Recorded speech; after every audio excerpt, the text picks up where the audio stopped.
melakukan aktivitas pembelajaran, alangkah baiknya kita berdoa terlebih dahulu menurut agama dan kepercayaan kita masing-masing. Kata kelas, silakan pimpin doa. Sebelum kita memulai pembelajaran pada pagi hari ini, alangkah baiknya kita menundukkan kepala sebagai berdoa. Berdoa niat.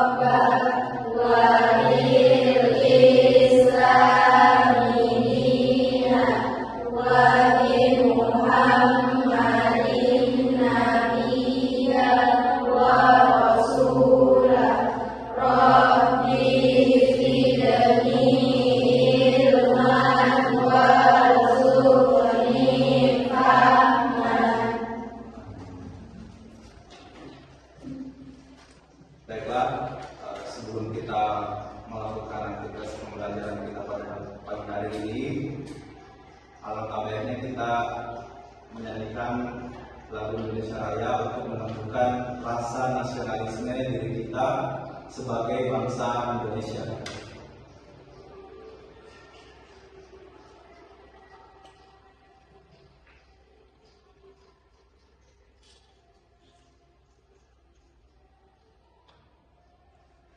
Kepada anak-anak silakan berdiri.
Selanjutnya, saya tanyakan dulu bagaimana kabarnya anak-anak?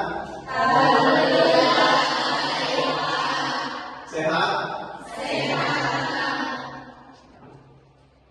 Oke, selanjutnya saya akan memeriksa kehadiran terlebih dahulu. Yang saya sebutkan namanya silakan lanjutkan tangan, bilang hadir ya. Airin Natasha Hasim. Auna Nabila Syam. Azkia Bintang Hersa Putri. Ada surat sakitnya? Oke. Belinda Aprilia Salsabila.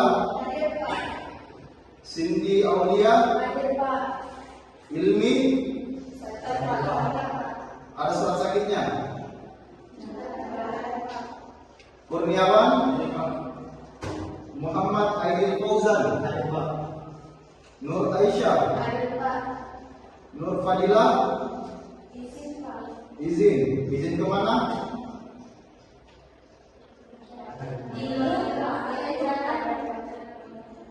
Nur Makfira, Nurul Amelia, Nepa Ayu Samila, Siti Adiba Khairani, Sri Rahmi, Sulfi,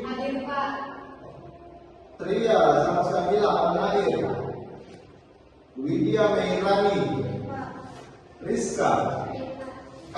Oke, jadi ada 2 orang sakit, kemudian 1 orang izin ya.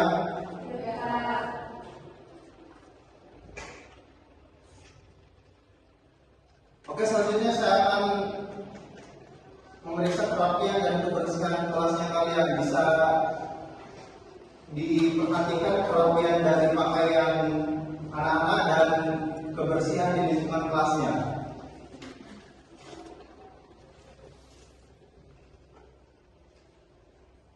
Apakah sudah bersih? Sudah. Apakah pakaian sudah rapi? Sudah. Baik.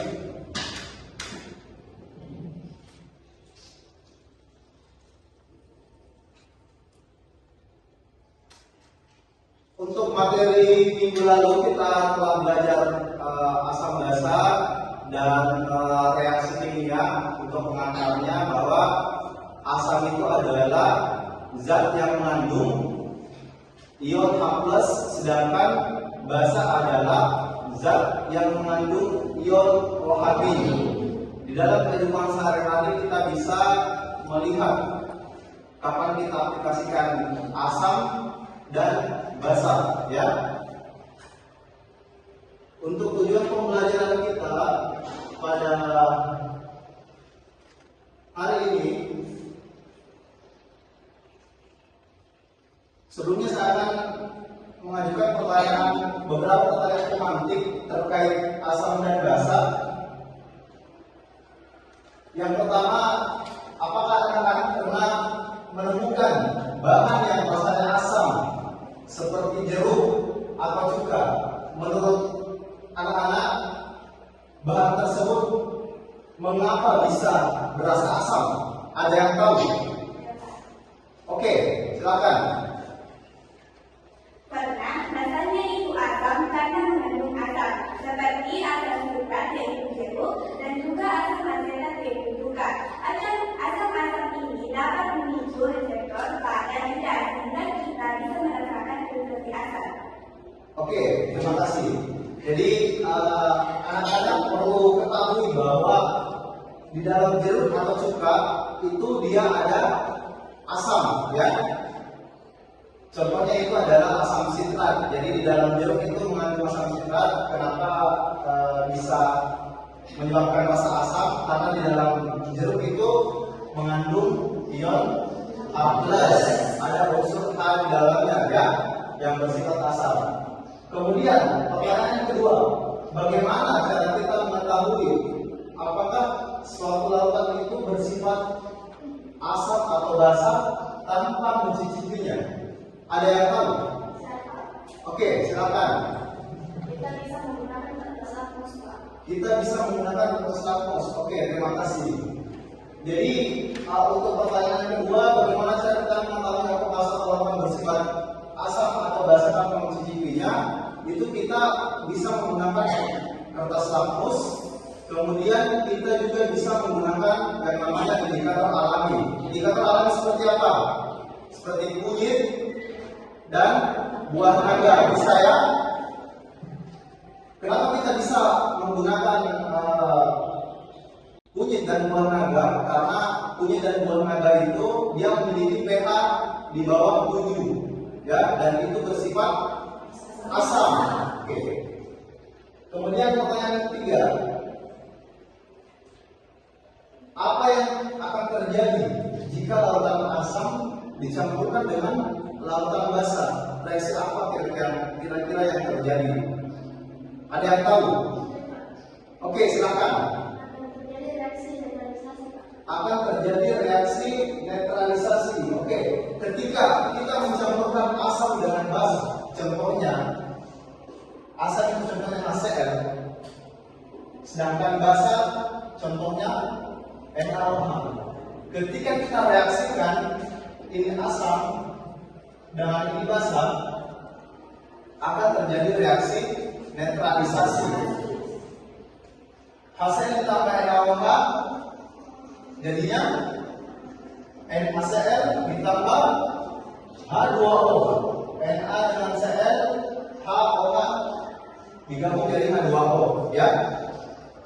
Jadi ketika asam ditambah basa akan menghasilkan garam ditambah air. Nah, ini disebut dengan reaksi netralisasi. Paham? Oke.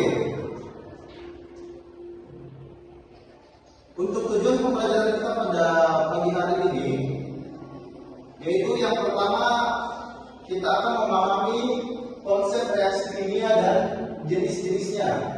Kemudian kita bisa menjelaskan sifat dan peran asam serta basa, terutama dalam kehidupan sehari-hari ya. Kemudian yang ketiga, kita bisa mengatakan faktor-faktor yang mempengaruhi energi dan lanjut reaksi kimia.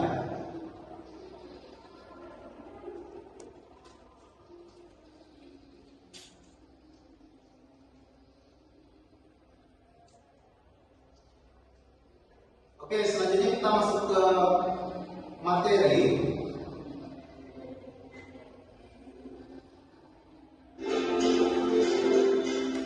Peace be upon you. Welcome back to the Jervis Kimia channel. Friends, this time we will discuss the 11th grade material, mainly about acids and bases. Well, in part 1 of this acid-base video, we will learn several things. First, we will learn the Arrhenius acid. Jadi di dalam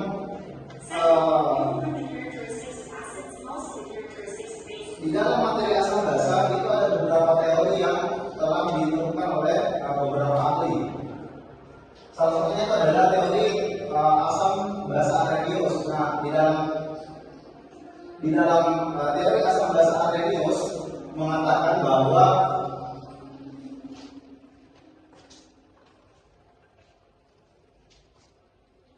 asam itu adalah senyawa yang mengandung hidrogen atau ion H+, dan apabila dia dilarutkan di dalam air, dia akan menghasilkan ion-ion hidrogen atau H+, biasa kita kenal ya dengan ion H+. Contohnya apa? HCl atau biasa dikenal dengan asam apa kalau HCl? Asam klorida, ya, asam klorida.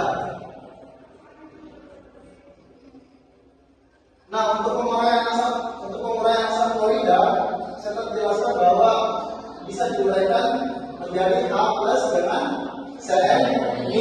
Jadi H+ itu dia punya muatan 1, Cl punya muatan 1 juga, anion 1, ya. Jadi untuk menguraikan HCl seperti ini, H+ ditambah Cl-.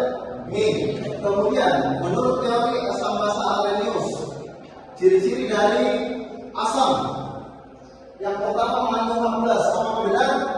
Iya. Ya.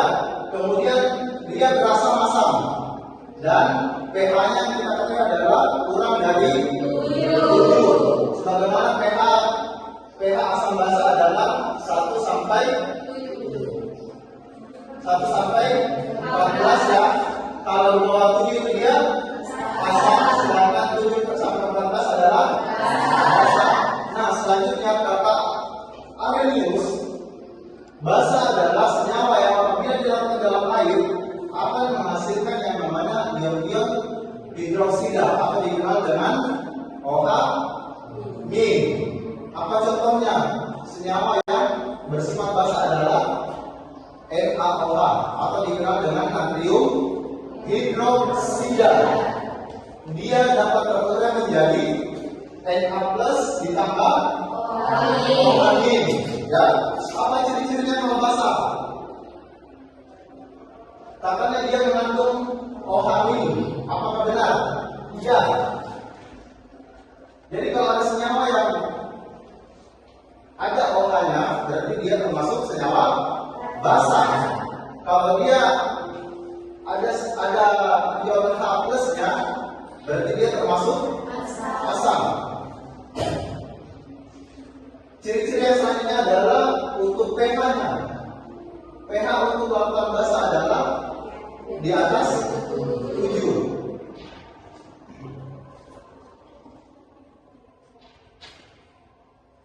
Jadi anak-anak perlu tahu bahwa asam basa itu ada pH 1 sampai 14 ya, pH-nya 1 sampai 14. Kemudian di bawah 7 itu dia sifatnya asam, kemudian di atas 7 itu sifatnya basa. Kalau 7 apa namanya? Netral, betul.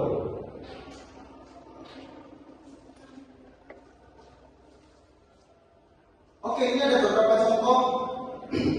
Ada beberapa contoh senyawa asam dan basa ya.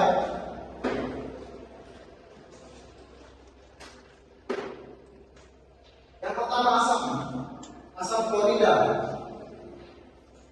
Apa rumus kimianya? HCl, betul. Kemudian asam klorida. Asam klorida itu bisa dikenal dengan HF. Ya. Kalau asam nitrat HNO3. Ini disebut asam nitrat. Kalau asam sulfat H2 SO4. Kalau asam fosfat H3PO4. Sudah betul semua asam. Sudah betul semua asam. Sudah. Oke, selanjutnya kita masuk di senyawa basa. Rumus kimia dari natrium hidroksida. Ada yang tahu? NaOH. Natrium hidroksida. Ya. Kalium hidroksida. Apa rumus kimianya? KOH.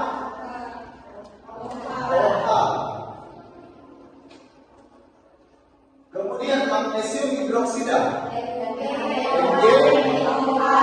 MgOH 2 kali. MgOH 2. Kemudian aluminium hidroksida. Aluminium hidroksida. Al.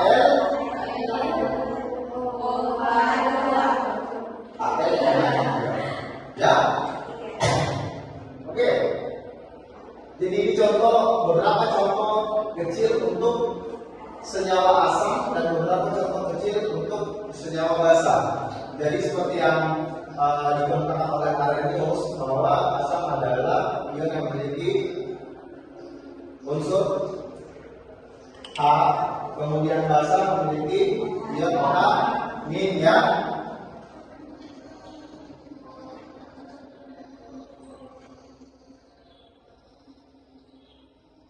Coba kita lihat.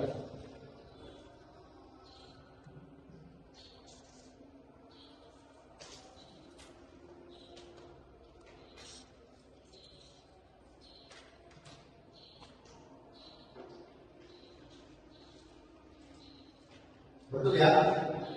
Semuanya benar? Oke.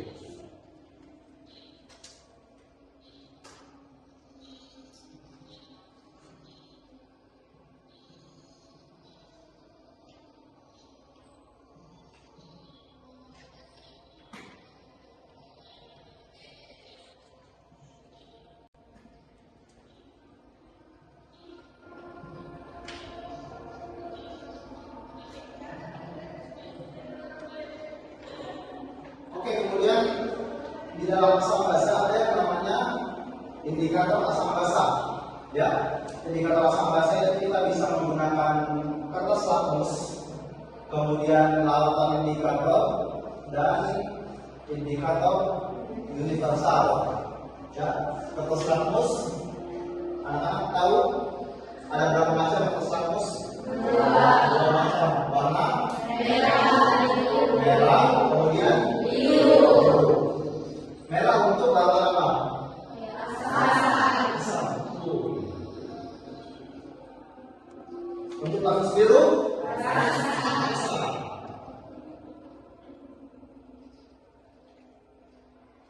semisal kita ambil contoh lautan asam. Lautan asam, ketika kita mencelupkan kertas lakus merah ke dalam lautan HCl, apa yang terjadi? Tidak berubah. Mengapa demikian? Karena HCl merupakan jenis lautan asam. Ketika kita celupkan kertas lakus ke dalam lautan asam, maka akan tetap berwarna merah.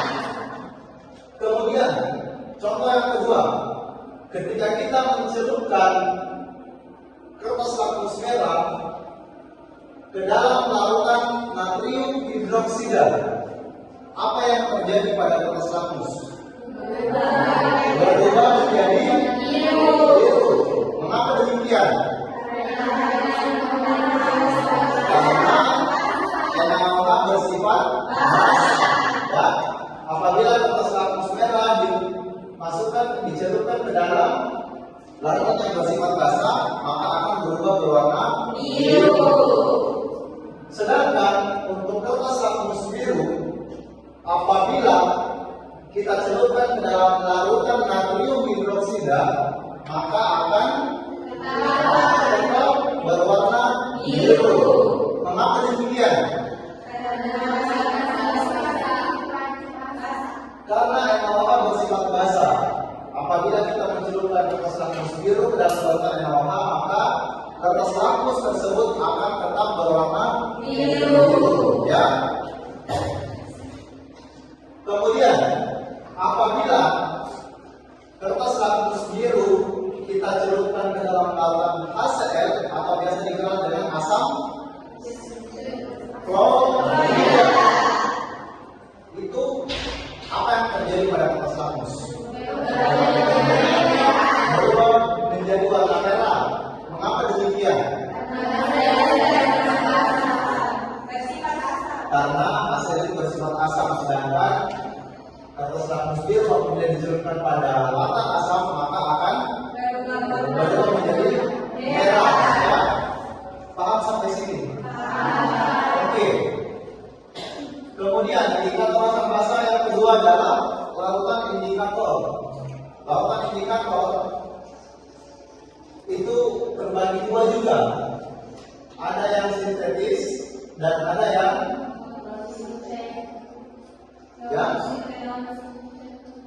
apa? Ada yang kimia dan ada yang alami. Ya. Lautan indikator kimia, pernah dengar indikator fenolftalein atau dikenal dengan PP. Jadi indikator kimia ada beberapa. Yang umum kita gunakan adalah fenolftalein. Kemudian indikator yang kedua yang biasa kita gunakan adalah metil jingga. Kemudian ada lagi yang namanya indikator metil merah. Jadi kalau di kimia farmasi itu ada 3 macam jenis indikator yang biasa kita gunakan. Yang pertama adalah fenolftalein atau biasa dikenal dengan PP. Kemudian indikator yang kedua adalah metil jingga atau biasa dikenal dengan MO, metil orange.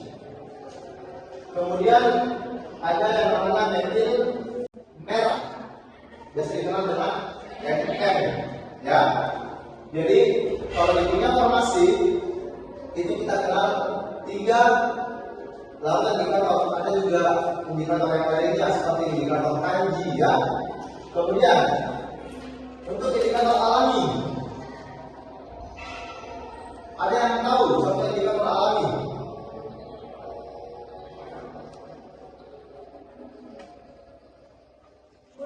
Kunyit. Oke, kunyit. Kunyit dan warna. Bisa juga kol yang warna ungu atau ubi yang warna ungu. Ya. Kenapa kunyit bisa dijadikan sebagai indikator alami karena dia memberikan warna, ya, warna kunyit pada kunyit tersebut. Apa yang menyebabkan kenapa bisa kunyit berwarna kuning? Ada yang tahu? Karena mengandung zat yang namanya kunin, ya. Jadi setiap bahan yang berwarna kuning pasti di dalamnya mengandung zat kuning, ya. Kemudian buah naga warnanya apa? Warna ungu. Apa yang menyebabkan? Kenapa bisa buah naga ada yang berwarna ungu? Dia mengandung buah naga mengandung senyawa yang namanya antosianin, ya, antosianin.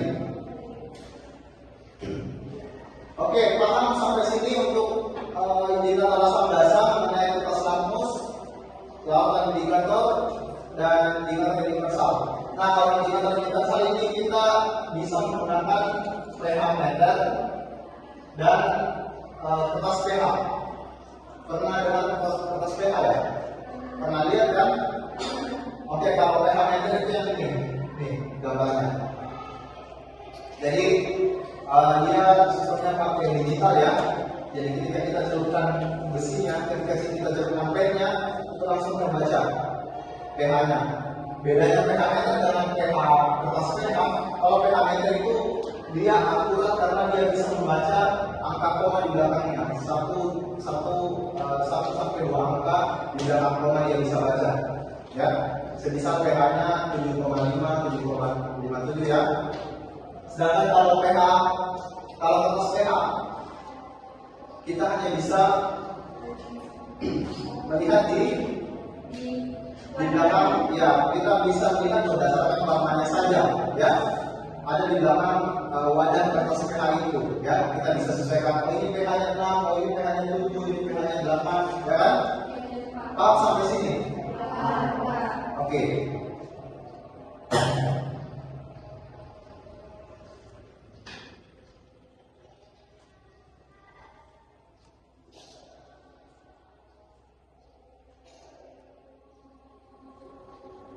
Nah, ini ada beberapa jenis indikator yang tadi saya sempat bahas sedikit. Sudah kelihatan ya? Ini ada beberapa indikator yang biasa kita gunakan kalau di lingkup kimia ya. Tapi untuk di farmasi, di kimia farmasi biasanya kita hanya menggunakan metil orange, kemudian metil merah ya, tadi ada metil merah, kemudian ada fenolftalein. Itu yang biasa kita gunakan kalau di kimia farmasi.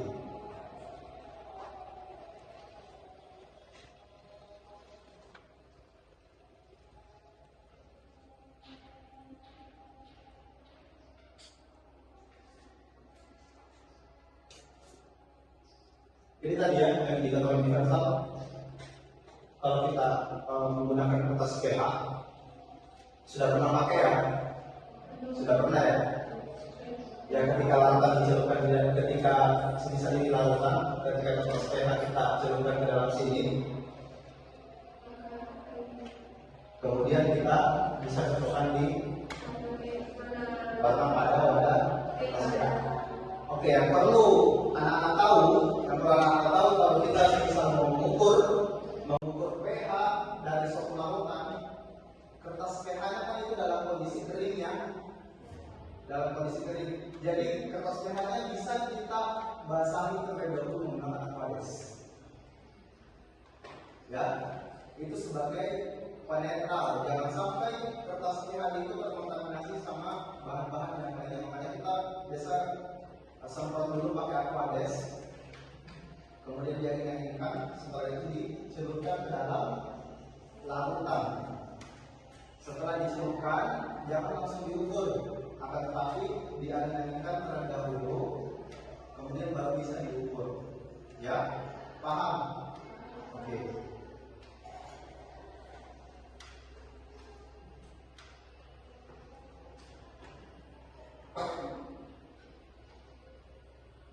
Oke, untuk membahas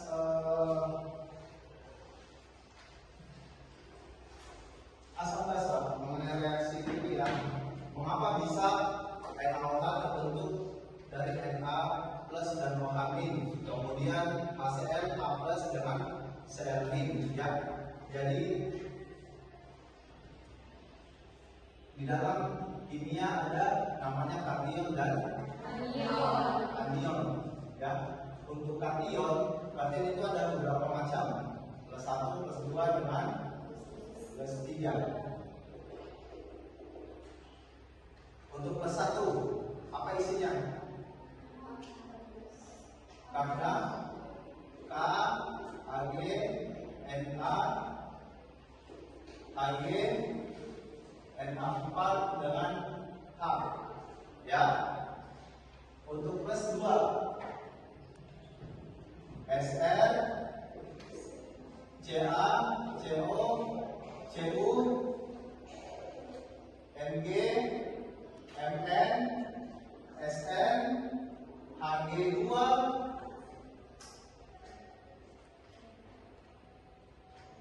Fe, Fe2, Ba, Cd, Pb dan Zn. Untuk kation yang ketiga, Fe3, Bi, Cr dan Al. Jadi ini untuk kation. Kita bisa pakai ini sebagai rujukan, ya, ketika kita mau mereaksikan. Kemudian selain kation apa lagi? Anion, ya. Anion juga ada 3. Anion ada 3, ya. Anion yang pertama, kedua, dengan 3. Anion 1 ada yang tahu?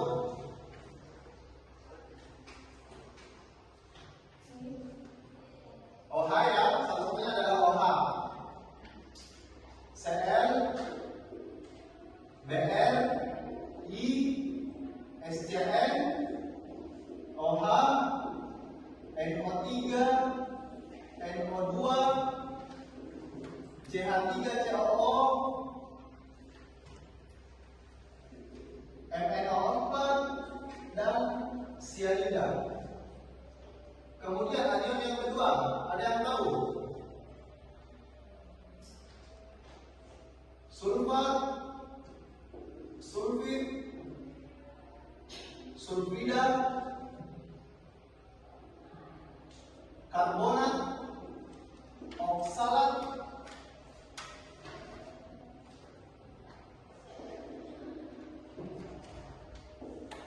tiosulfat, kromat,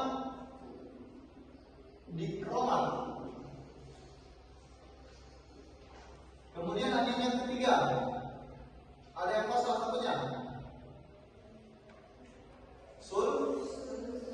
Sulfat, ya, sulfat, ya.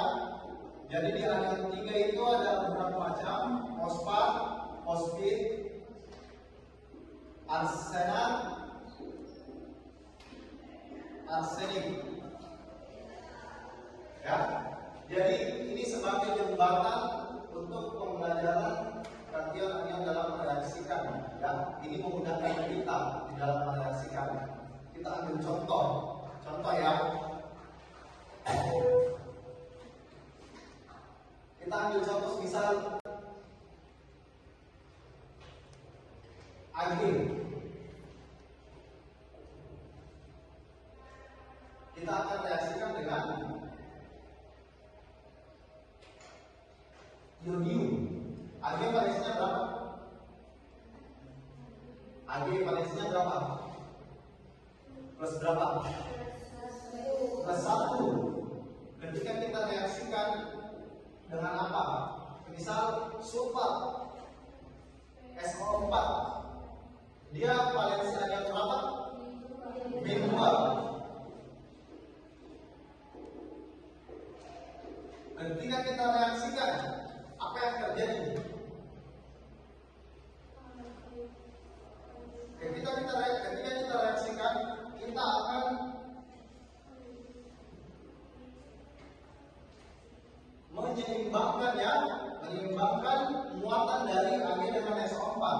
Sekarang yang awalnya Ag itu plus 1, ketika dia dipindahkan muatannya, ditukarkan muatannya dengan sulfat, sekarang Ag kondisinya berapa? 2 ya. Oke, yang pertama, langkah pertama kita mereaksikan Ag ditambah SO4. Apa yang terjadi? Ag SO4. Akan tetapi ada perbedaan muatan di antara kedua ion tersebut. Ada yang plus 1, ada yang min 2. Prinsipnya ketika kita mereaksikan otomatis harus diseimbangkan. Ada yang namanya penyeimbangan, ada yang namanya penyetaraan reaksi, ya. Jadi ketika kita mereaksikan itu harus diseimbangkan.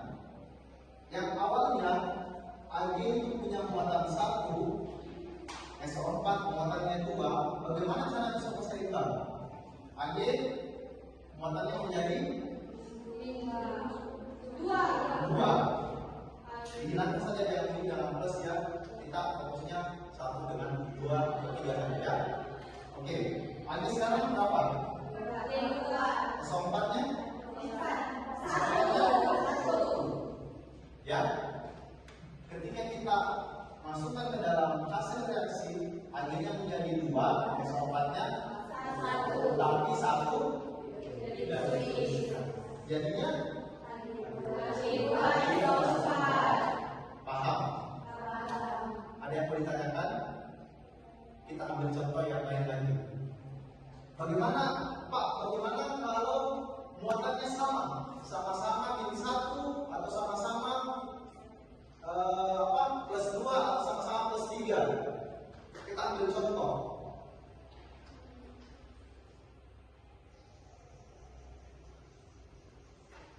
Kita ambil contoh yang sama-sama dulu ya, sama-sama. Misal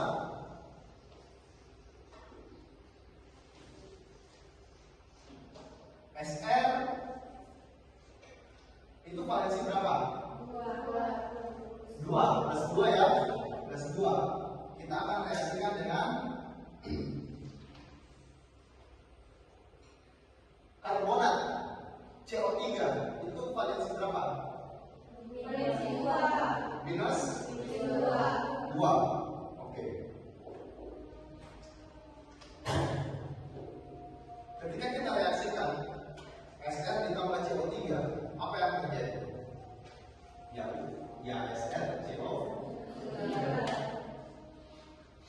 Tapi di dalam reaksi ini ya, kalau kita mereaksikan harus ada penyeimbangan ya antara produk dengan reaktan. Yang mana dibilang produk ini ya hasilnya reaktan ini. Jadi di kimia ada namanya reaktan dengan produk. SN kita punya valensi berapa? 2. CO3-nya? 2. Jadi kalau sama-sama 2 atau sama-sama 1 atau sama-sama 3, artinya tidak bisa ditulis. Karena punya SN2 CO3 2 kali juga tahu. Paham sampai sini? Oke. Contoh satu kali lagi ya. Saya ambil contoh lagi.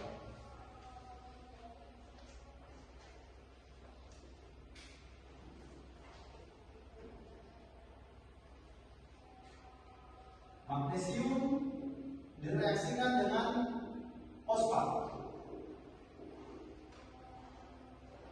Magnesium berapa valensinya? Plus 2. Fosfat? Plus 3. Ketika direaksikan magnesium dengan fosfat, hasilnya tentu MgPO4. Jadi anak-anak kalau misal mereaksikan, jangan perhatikan ini dulu. Kita perhatikan, kita harus dulu menghasilkan produk. Apa produknya ketika reaktan magnesium ditambah PO4? Yang hasilnya MgPO4.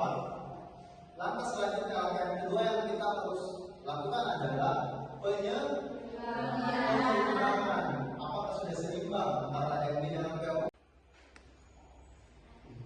Oke, selanjutnya kita sesi diskusi ya. Jadi kita bagi kelompok untuk diskusi tentang reaksi asam basa. Jadi saya akan membagikan terdahulu lembar kerja per kelompok, jadi silakan dibaca dan didiskusikan.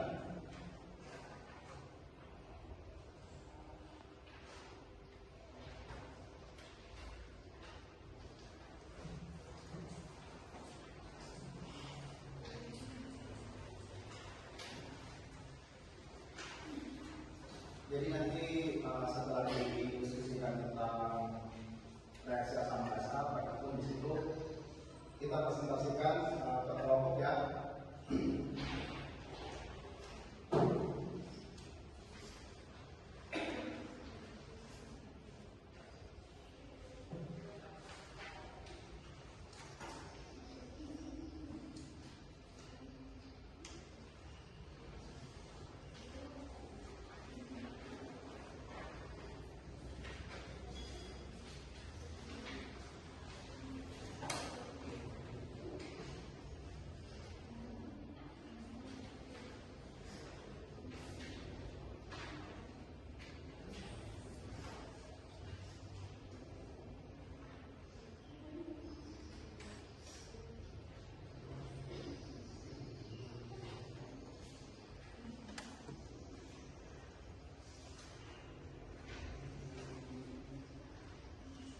Oke, bisa kita lihat di pendahuluannya.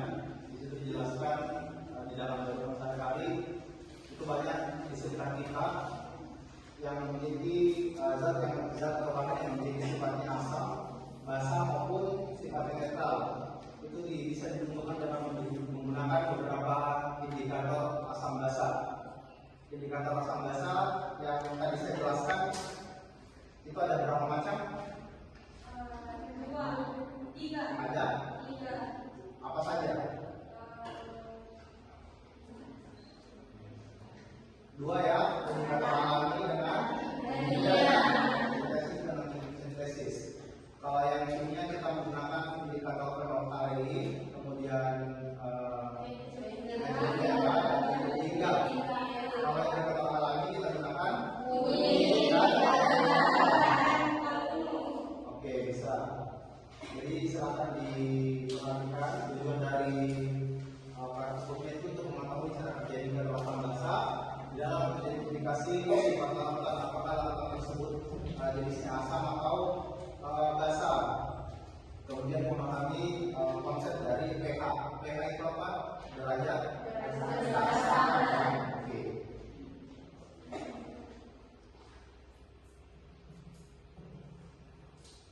Di situ kita ada alat dan bahan menggunakan kunyit, air, kemudian larutan cuka, air kapur, air sabun, dan larutan garam.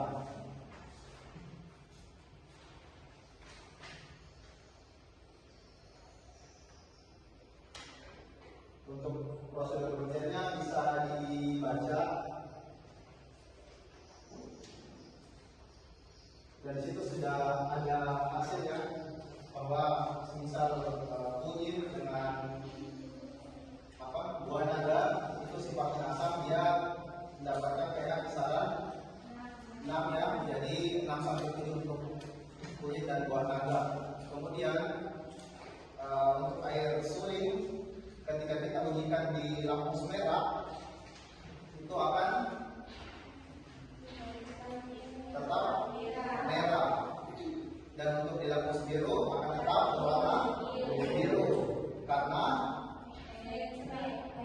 air adalah netral ya, 7. Oke. Kemudian untuk larutan cuka termasuk asam atau basa? Asam. Ketika kita celupkan kertas lampu merah ke dalam larutan cuka, apa yang terjadi? Merah ya. Ketika lampu biru dicelupkan ke asam cuka,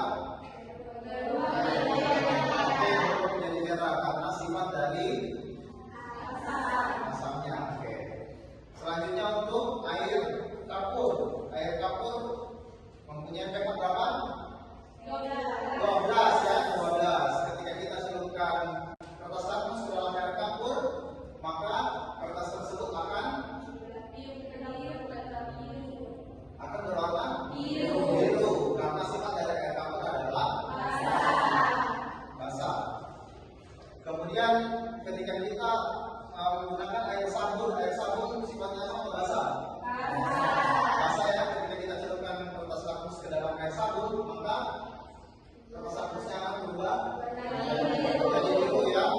Begitu pun ketika kertas lakmus biru kita celupkan ke dalam air sabun, maka kertas lakmusnya akan tetap berwarna biru. Sedangkan untuk larutan garam berapa bedanya?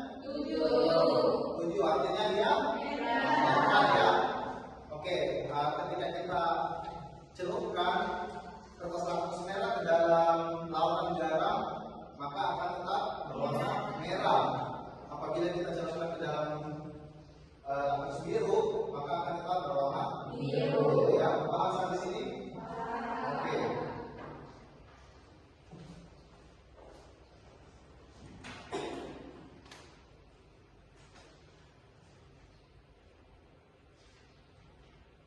Selanjutnya kita akan diskusi presentasi yang pertama kelompok 1. Silakan ke depan membacakan hasil diskusinya bersama teman-temannya.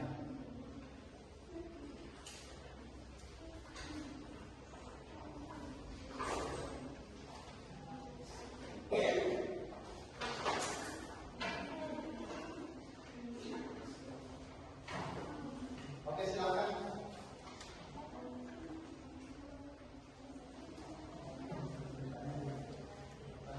Assalamualaikum warahmatullahi wabarakatuh. Waalaikumsalam warahmatullahi wabarakatuh. Perkenalkan, kami dari kelompok 1 ingin mempresentasikan hasil diskusi kami. Adapun kami akan membacakan materi tentang asam dan juga basa dan hasil LKPD. Asam adalah zat dalam larutan menghasilkan ion H+. Basa adalah zat yang menghasilkan ion OH-. Larutan asam memiliki rasa masam, bersifat korosif dan dapat mengantarkan listrik, sedangkan larutan basa bisa memiliki rasa pahit, licin, dan juga dapat mengantarkan listrik. Pada kertas lakmus merah akan berubah menjadi biru dalam larutan basa dan lakmus biru akan berubah menjadi merah dalam larutan asam. Reaksi antara asam dan juga basa disebut reaksi neutralisasi. Itulah tadi hasil diskusi kami. Sekarang kami membuka sesi pertanyaan. Silakan yang ingin bertanya. Saya. Oke, silakan berdiri. Saya dari perwakilan nomor 2 yang menanyakan sebutkan contoh penggunaan asam dan basa dalam kehidupan sehari-hari.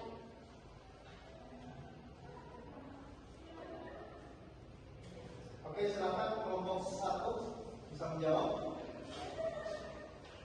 Dalam penggunaan sehari-hari, asam dan basa contohnya asam yaitu asam nitrat pada jeruk yang bisa digunakan untuk menghilangkan kerak dan juga menggarumnya, dan juga dapat menjadikan sebagai perasa pada makanan.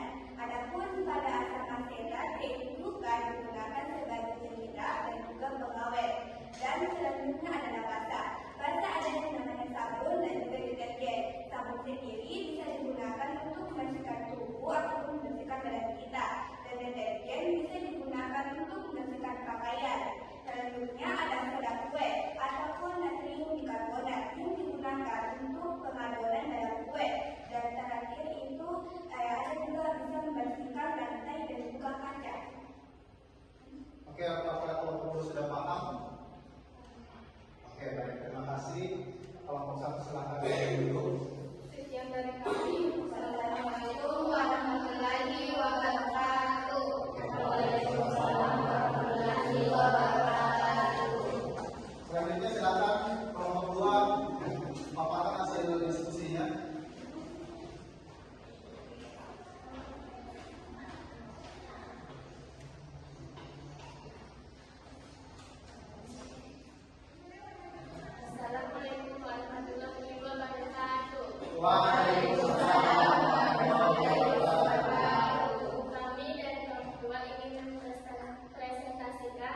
Selanjutnya kelompok 3.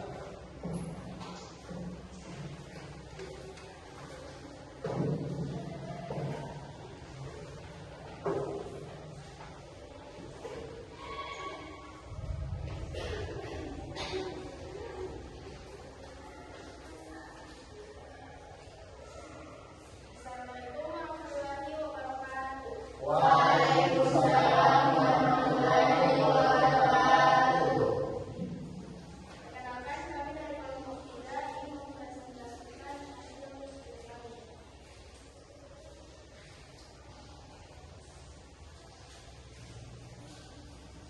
Kesimpulannya yaitu asam adalah zat dalam larutan menghasilkan ion H+, basa adalah zat yang menghasilkan ion O-.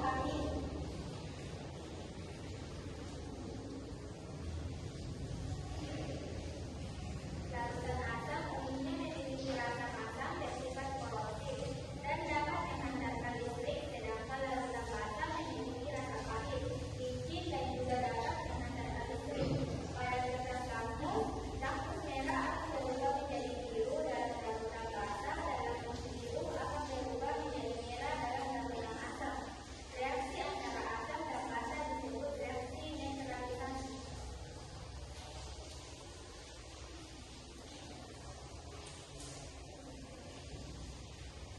Sekian presentasi dari kami. Wabillahi taufiq wal hidayah. Oke, silakan kelompok yang mau bertanya. Saya Oke, silakan kelompok 4. Perkenalkan, saya perwakilan dari kelompok 4 ingin bertanya, bagaimana sih peran asam dan basa di dalam tubuh manusia? Oke, silakan. Assalamualaikum warahmatullahi wabarakatuh.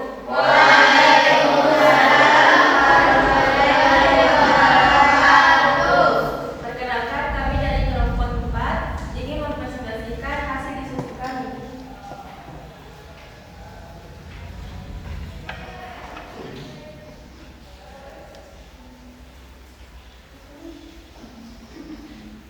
Asam adalah zat dalam larutan menghasilkan ion H+. Basa adalah zat yang menghasilkan ion OH-. Larutan asam umumnya memiliki rasa masam, bersifat korosif dan dapat menghantarkan listrik, sedangkan larutan basa memiliki rasa pahit, licin dan juga dapat menghantarkan listrik. Pada kertas lakmus merah akan berubah menjadi biru dalam larutan basa, dan lakmus biru akan berubah menjadi warna merah dalam larutan asam. Reaksi antara asam dan basa disebut reaksi neutralisasi. Itulah tadi hasil diskusi dari kami.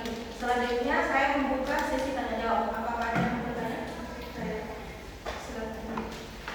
Apa yang terjadi jika suatu pH larutan terlalu tinggi atau terlalu rendah? Baik, saya akan menjawab pertanyaan dari kelompok 1. Jika terlalu tinggi itu bisa memicu ledakan atau kebakaran, sedangkan kalau terlalu rendah itu bisa menghambat fungsi enzim. Bagaimana kelompok 1? Oke, silakan ditutup. Sekian dari kelompok kami. Wassalamualaikum warahmatullahi wabarakatuh. Waalaikumsalam warahmatullahi wabarakatuh.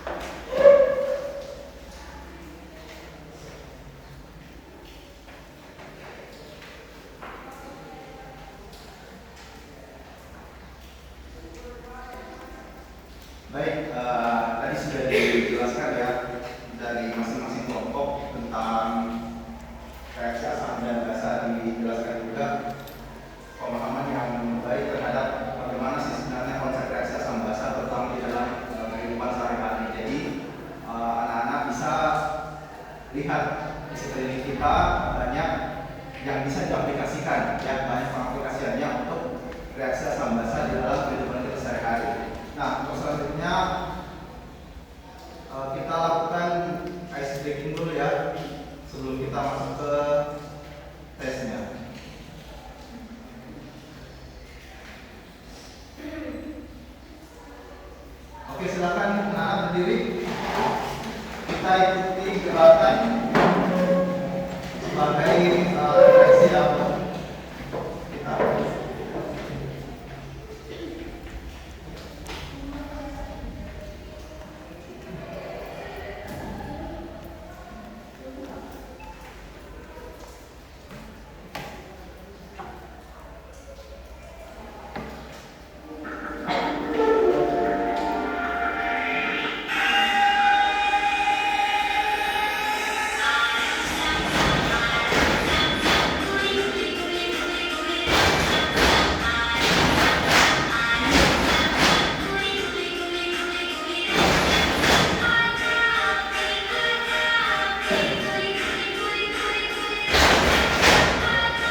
Sudah login semua backgroundnya?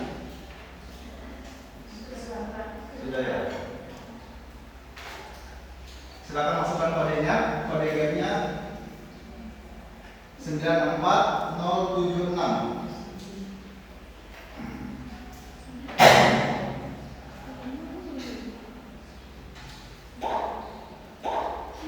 Oke, sudah 2 peserta.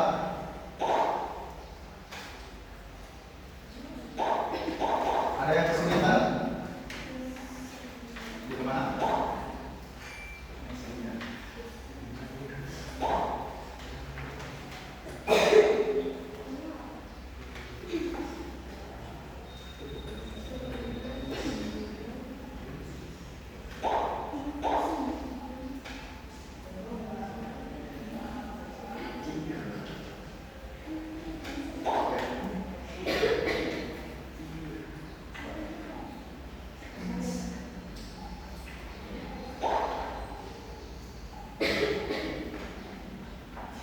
Lagi 2 orang ya, siapa yang belum masuk? Sama?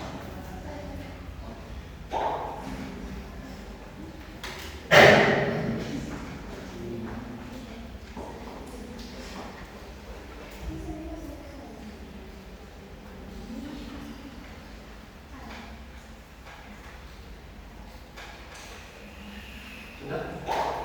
Oke, sudah ya?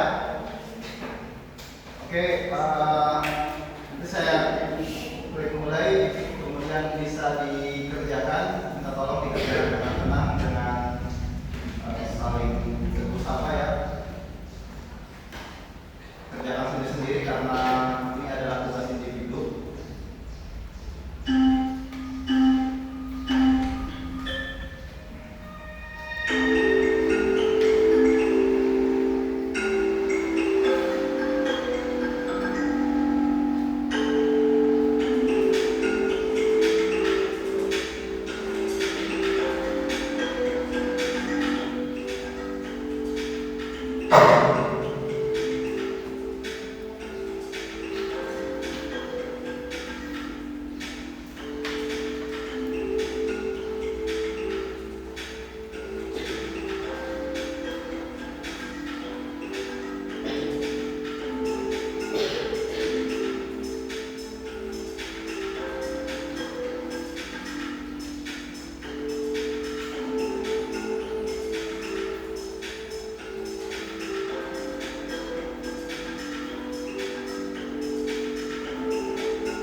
Oke, sudah selesai ya. Jadi yang pertama nilai ya. Siapa yang kedua tadi? Sisi. Ketiga? Ya.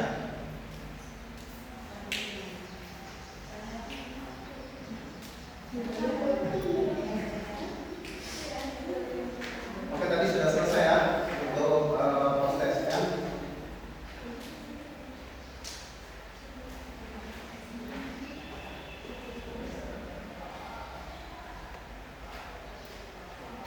Oke, sudah selesai prosesnya ya.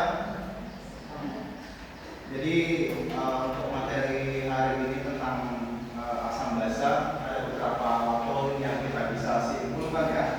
Ada beberapa poin yang bisa kita simpulkan bahwa asam itu adalah zat yang di dalam larutan menghasilkan ion H+ dan sedangkan basa adalah zat yang menghasilkan ion OH-, di mana sifat asam dan basa ini menjadi dasar di dalam menggunakan larutan yang mana yang asam dan yang mana larutan yang basa. Untuk larutan asam umumnya dia memiliki rasa yang asam, kemudian pH-nya di bawah 7 ya. Kemudian dia dapat memancarkan juga arus listrik. Sedangkan untuk larutan yang basa, untuk ciri-cirinya dia dapat juga memancarkan listrik, kemudian agak licin ya, dan pahit jika dirasakan dengan lidah ya. Kemudian untuk mengetahui sifat suatu larutan kita gunakan indikator asam basa. Ada berapa macam lagi indikator? Ada dua ya. Yang pertama apa? Kimia. Kemudian ya, indikator sintesis dan non sintesis ya. Untuk indikator kimia itu ada apa saja? Metil hingga, metil merah, fenolftalein dengan apa lagi? Itu saja ya. Oke, ada beberapa macam tadi dengan bromfenol biru juga. Kalau untuk indikator alami yang biasa kita gunakan adalah kunyit dan guanaga. Oke. Kenapa kita menggunakan kunyit dan guanaga sebagai indikator alami? Karena dia dapat menghasilkan warna. Kemudian pada indikator lakmus, lakmus kita kenal berapa macam? Dua. Ada merah dengan biru. Untuk asam dia berwarna merah. Untuk basa berwarna biru. Oke, saya rasa paham ya. Oke, untuk reaksi antara asam dan basa itu disebut dengan reaksi netralisasi ya. Apa tadi contohnya reaksi netralisasi? HCl ditambah menghasilkan apa?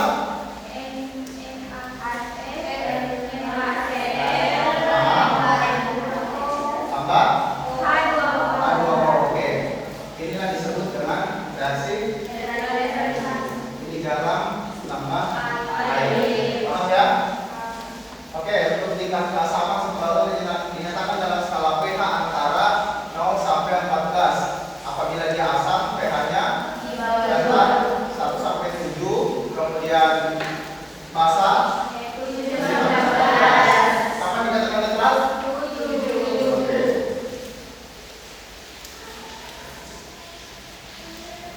Oke, sebagai bahan referensi, sekarang kita coba pikirkan apa yang sudah kita dapatkan hari ini tentang materi asam dan basa ya. Mulai dari kita tahu pengertiannya, kemudian kita tahu sifat-sifatnya, kemudian indikator yang digunakan apa saja, ada berapa banyak indikator, dan sampai reaksi netralisasi dan contoh-contoh reaksi yang kayak tadi ya. Kemudian bisa anak-anak barangkali ada yang mau ditanyakan yang masih kebingungan tentang materi kita pada hari ini, boleh? Oke, silakan. Saya ingin bertanya, apa reaksi dan cara menggunakan metode tersebut? Oh, masih jelaskan contohnya ya. Ada tadi contohnya ya. Kita ulang ya reaksi-reaksi yang tadi. Kita coba dua contoh saja ya. Misal kita gunakan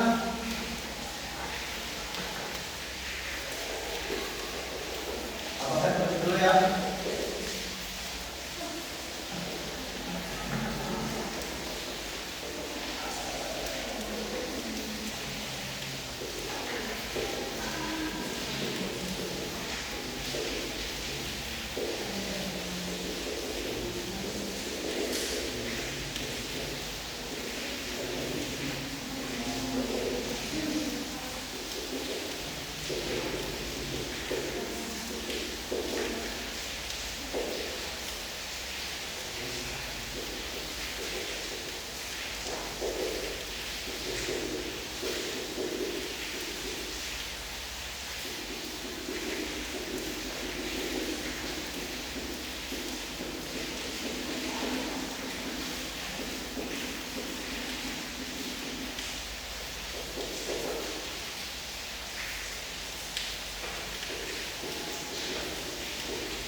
Oke, jadi tindakan yang bisa kita gunakan apabila kita ingin membuat suatu reaksi atau mereaksikan senyawa. Jadi apabila ada yang seperti ini, Fe, Fe, Sn, Ca, anak-anak pasti tahu ini ada di tabel periode ya. Tahu tabel periode kan? Oke, di tabel periode disebut unsur. Kalau ini disebut ion, ion ya. Jadi kalau di reaksi itu kita tidak sebutkan dia unsur, kita sebutkan dia ion ya. Jadi harus bisa membedakan apa itu unsur, apa itu atom, apa itu senyawa, dan apa itu ion ya. Itu semua hampir satu jenis dan harus bisa dibedakan. Oke, kita ambil contoh. Mau contoh yang berbeda valensi atau yang sama? Yang berbeda saja ya, sambil latihan juga. Oke, kita ambil ion tembaga dengan direaksikan dengan fosfat.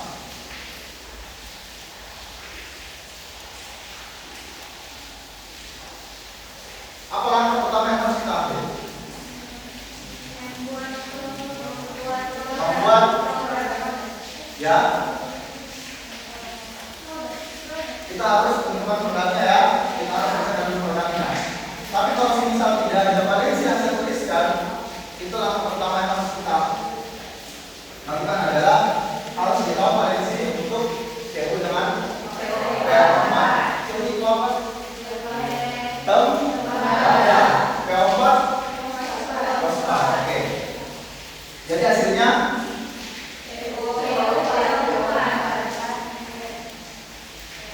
langkah selanjutnya yang harus kita ambil adalah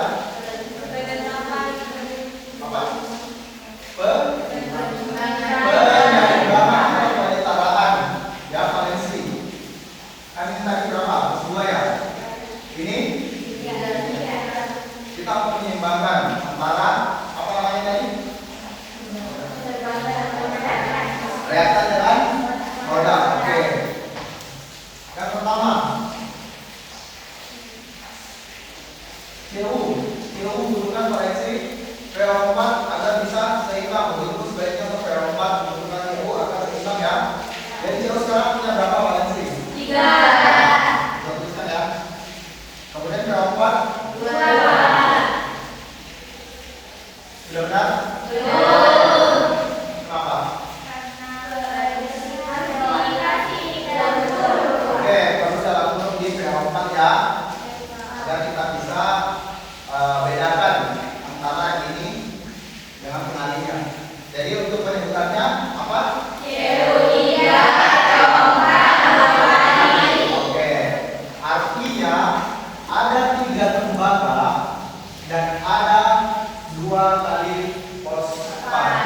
Siap? Bedakan ya. Oke. Contoh satu lagi ya. Contoh satu lagi. Kalau saya ambil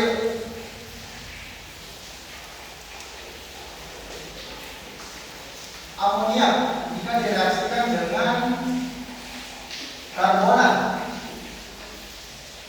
amoniak koleksi berapa?